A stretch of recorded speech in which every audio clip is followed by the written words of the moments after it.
कल्याणकर कोणाचं कल्याण करणार? शिवसेना विरुद्ध शिवसेना ही लढत कोण जिंकणार? लोकांची पसंती कोणाला? धनुष्यबाणाला का मशालीला? डॉक्टर श्रीकांत शिंदे तिसऱ्यांदा विजयी होणार की शिवसेना उद्धव ठाकरे गटाच्या वैशाली दरेकर जिंकणार? बारामतीप्रमाणे ही निवडणूक शिवसेना उद्धव बाळासाहेब ठाकरे गटाने प्रतिष्ठेची का केली नाही? इथे एखादा मोठा उमेदवार देऊन किंवा अगदी स्वतः आदित्य ठाकरे यांनी उभं राहून ही निवडणूक त्यांना प्रतिष्ठेची करता आली असती का? या आणि अशा अनेक विषयांवरती आज आपण चर्चा करणार आहोत. चला तर मग जाणून घेऊया कल्याणमधली राजकीय समीकरणं, लोकांच्या अपेक्षा, उमेदवारांची निवडणुकीची स्ट्रॅटेजी, यशा अपयशाची गणितं, कल्याणमध्ये गुलाल कुणाचा.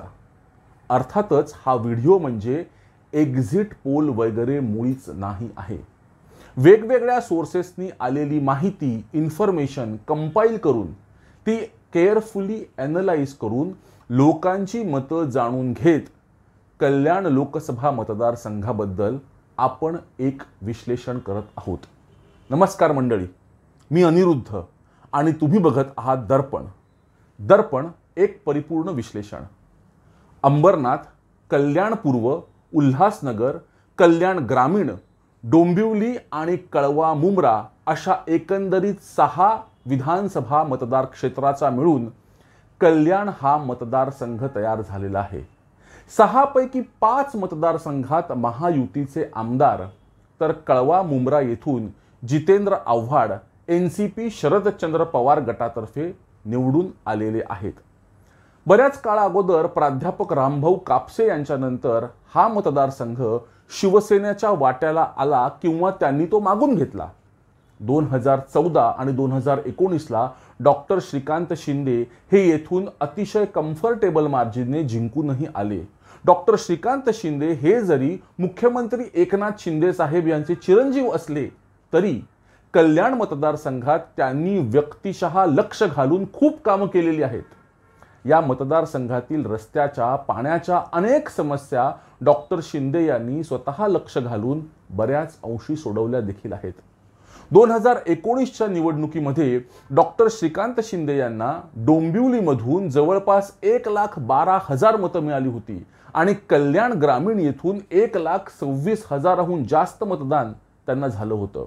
आणि या 2 मतदारसंघाच्या जोरावरतीच त्यांनी कल्याण लोकसभा ही जागा जवळपास 3.5 किंवा 4.25 लाख मतांच्या फरकाने जिंकली होती. 2024ला निवडणुकीच्या रिंगणात एकंदरीत 28 उमेदवार आहेत, पण खरी लढत ही डॉक्टर श्रीकांत शिंदे विरुद्ध वैशालीताई दरेकर यांच्यामध्येच आहे.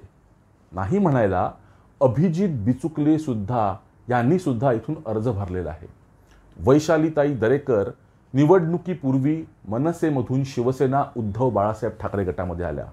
कल्याणमधील काही भागात त्यांना ओळखणारा, मानणारा एक मतदार वर्ग असला तरी संपूर्ण कल्याण लोकसभा मतदारसंघात त्यांचा खूप प्रभाव पडेल असं आत्ता तरी वाटत नाही. डोंबिवलीमधील भाजपच्या केडरला आणि विशेषतः राष्ट्रीय स्वयंसेवक संघाच्या कार्यकर्त्यांना हा मतदारसंघ भाजपाला सुटायला हवा अशी त्यांची मागणी होती.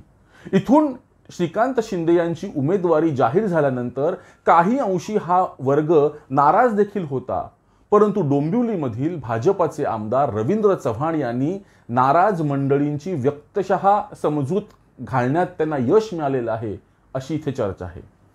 डोंबिवली, कल्याण, अंबरनाथ येथील एक मोठा मतदार वर्ग हिंदू हृदय सम्राट स्वर्गीय बाळासाहेब ठाकरे आणि धर्मवीर आनंद दिघे साहेब यांना मानणारा, त्यांच्या विचारांवर चालणारा आणि शिवसेनेशी एकनिष्ठ असला तरी देखील ग्राउंडवरती शिंदे साहेबांच्या बंडानंतर उद्धवरावांबद्दल विशेष सहानुभूतीची लाट दिसत नाही.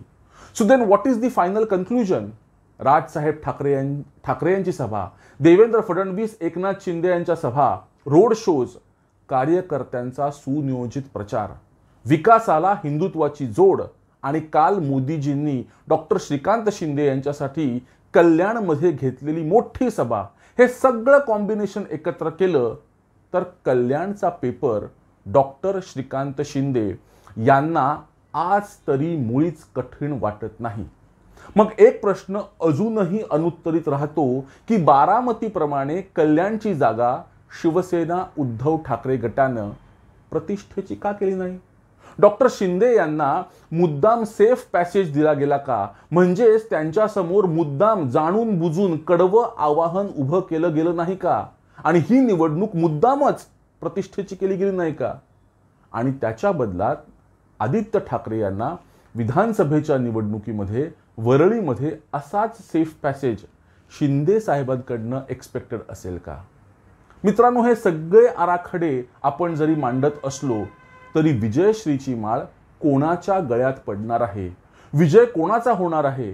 कल्याणमध्ये धनुष्यबाण चालणार का मशाल पेटणार? यासाठी आपल्याला 4 जूनपर्यंत वाट पाहावी लागणार आहे, हे मात्र नक्की. मंडळी, व्हिडिओ आवडला तर व्हिडिओला लाईक करा, चॅनलला सबस्क्राईब करा, तुमच्या मित्रपरिचितांना आमच्याबद्दल नक्की सांगा. कमेंट्स करताना आपण काय लिहितो आहोत ह्याचं भान ठेवा. आणि बाबांनो, मतदान मात्र नक्की करा हीच विनंती. धन्यवाद. जय हिंद, जय महाराष्ट्र.